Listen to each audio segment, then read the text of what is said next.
இயற்கையின் நியமங்களிலிருந்து வரும் பாடங்கள்.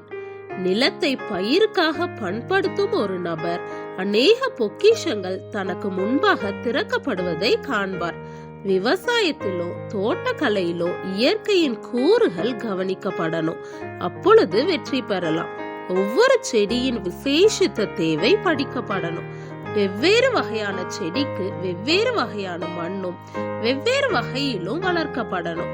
ஒவ்வொன்றின் கூறுகள் சரியாக அறியப்பட்டு பின்பற்றப்படணும். இதுவே வெற்றியின் நிபந்தனை. செடியை இடமாற்றி நடும்போது வேர்கள் பாதிக்கப்படக்கூடாது. சிறு செடிகளுக்கு அதிகமான கவனம் தேவை. தண்ணீர் ஊற்றப்பட்டு குளிரில் இருந்தோ அதிக வெப்பத்தில் இருந்தோ பாதுகாக்கப்படணும். களைகள் நீக்கப்பட்டு பூச்சிகள் அண்டாதவாறு பார்க்கப்படணும். இவைகளை செய்யும் போது பல பாடங்களை கற்றுக்கொள்ளுகிறோம். நமது குண வளர்ச்சிக்கு இது மிகவும் பயனுள்ளதாக அமையுது.